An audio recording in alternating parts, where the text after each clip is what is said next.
నల్లబెడతా అన్నాడు. ఇంకా చాలా చాలా మాటలు చెప్పిండు తప్ప చేసిన పని ఒక్కటి కూడా లేదు. నేను మీ అందరినీ ప్రార్థించేది ఒకటి 10 ఏళ్లలో ఇలా వాళ్ళని అడిగితే ఎందుకేయాలయ్యా బీజేపీ వాళ్ళు మీకు ఓటు అంటే మేము గుడి కట్టినాం ఓటేయండి, గుడి కట్టినాం కాబట్టి ఓటేయాలి. మరి గుడి కట్టేదే కారణమైతే ఓటేసేందుకు నేను అడుగుతా ఉన్నా. మరి కేసీఆర్ గారు కట్టలేదా? యాదగిరిగుట్ట లక్ష్మీ నరసింహస్వామి దేవాలయం కట్టలేదా? బ్రహ్మాండమైన దేవాలయం, 1000 ఏళ్లు నిలబడే దేవాలయం కట్టలేదా? కానీ దేవుణ్ణి అడ్డం పెట్టుకుని రాజకీయం చేసినామా? చేసిందేమి లేకపోతేనే దేవుని పేరు మీద ఓట్లు అడుగుతారు.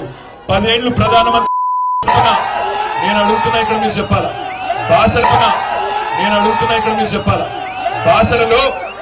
బాసరలో అమ్మవారి ఆలయం ఎప్పుడు కట్టిండ్రు? రాముడు చెప్పిన రాలేమని రాలేదు. నేను అనేదల్లా ఒకటే, ఇవాళ బాసరలో అమ్మవారి ఆలయం ఎప్పుడొచ్చింది? తెలియదు. ఎప్పుడొచ్చిందో తెలియదు. అట్లాగే కొండగట్టులో అంజన్ ఎప్పుడొచ్చిండు తెలియదు. తిరుపతి వెంకన్న ఎప్పుడొచ్చిండు? మరి బీజేపీ ఎప్పుడొచ్చింది? 40 ఏళ్ల కింద వచ్చింది. ఏదో వీళ్ళే దేవుణ్ణి ముట్టించినట్టు వీళ్ళే దేవుని కాపాడుతున్నట్టు బిల్డప్. నేను అనేదల్లా ఒకటే, ఇట్లాంటి చిల్లరగాళ్ళు ఎప్పుడు ఉంటారు. ఈ చిల్లరగాళ్ళను పట్టించుకోవాల్సిన పని లేదు. మన పని మనం చేసుకుంటూ ముందుకు పోదాం. ఈ చిల్లరగాళ్ళను, ఆ చిల్లర పార్టీని పట్టించుకోకుండా పని చేసుకుంటూ పోదాం. తప్పకుండా 10 ఏళ్లు పనిచేసిన తర్వాత అరే మీకు శ్రీరాముడు చెప్పిండా తమ్మి రాలేమని,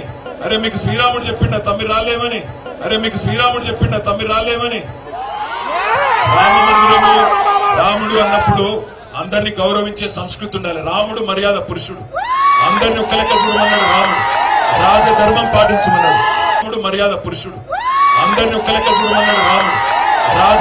పాటించమన్నాడు. గుజరాత్ ఒక తీరుగా చూసేటోడు గుజరాత్ ఒక తీరుగా చూస్తాడు, తెలంగాణను ఇంకో తీరుగా చూస్తాడు.